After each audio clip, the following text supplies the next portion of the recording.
Iran के साथ हमारे बहुत ही पुराने ऐतिहासिक और सांस्कृतिक रिश्ते हैं, ये तो कई सभी जानते हैं। आज के संदर्भ में ये बहुत ज़रूरी है कि ईरान और भारत दोनों मिलकर के जिसको हम कहते हैं नॉलेज इकोनॉमी और नॉलेज सिस्टम, इस क्षेत्र में एक साथ जुटकर काम करें, क्योंकि हमको ये मालूम है कि अगर दोनों देशों को और एशिया को आगे बढ़ना है तो हमको अपनी समस्याओं को अपनी तरह से सुलझाना है।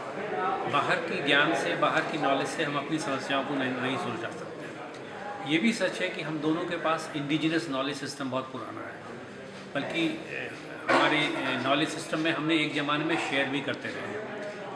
दुर्भाग्य की बात रही कि कॉलोनियल पीरियड पे ये रिश्ता कमज़ोर हो गया, टूट गया, और पिछले जब से सैंक्शन पड़ गए तो और भी दूरी आ गई थी। तो मुझको ऐसा लगता है कि एक महत्वपूर्ण जो मौलिक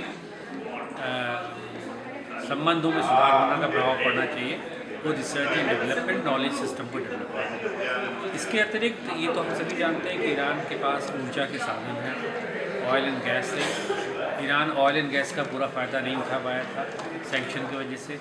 हम तेल का और गैस का आयात करते हैं, आने वाले समय में भी करते रहेंगे। ईरान से हम आयात करते रहे भी थे, सैंक्शन की वजह से वो कम हो गया था। तो ये हमको अच्छा मौका मिलता है कि सैंक्शन के बाद इन दोनों देशों के बीच में ऊर्जा के जो संबंध है, जो तेल और गैस के संबंध हैं, इनको नए तरीके से परिभाषित किया जाए।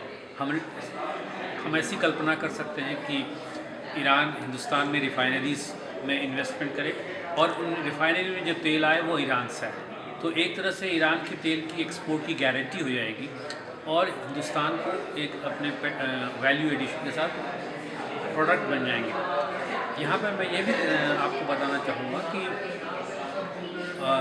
हिंदुस्तान से ईरान सबसे ज़्यादा जो पेट्रो प्रोडक्ट आयात करता है, इंपोर्ट करता है, वो हिंदुस्तान से करता है। तो हमारे रिश्ते बहुत डायनेमिक रिश्ते हैं।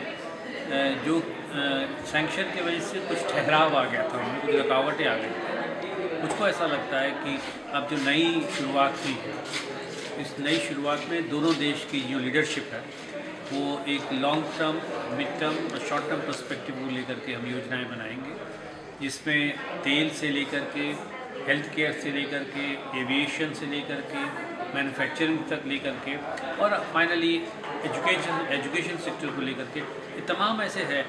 एक और जो एरिया जो बहुत महत्वपूर्ण है वो स्मॉल एंड मीडियम स्केल का है, क्योंकि जैसा हम जानते हैं कि ईरान के पास एक लंबी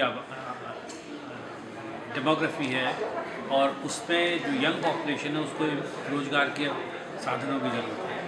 हमारे यहाँ एक नई जो पहल हुई है कि हम इस एंटरप्रेन्योरशिप को आगे कैसे बढ़ाएं। ये एक और ऐसा विषय हो सकता है या क्षेत्र हो सकता है कि एंटरप्रेन्योरशिप डेवलपमेंट इंडिया और ईरान मिलकर के काम करें। साथ ही साथ जो क्षेत्र जो हम सभी जानते हैं वो है सॉफ्टवेयर का, जिसमें इंडिया को कंपैरेटिव एडवांटेज है, उसका भी पूरा फायदा उठा सकते हैं। बहुत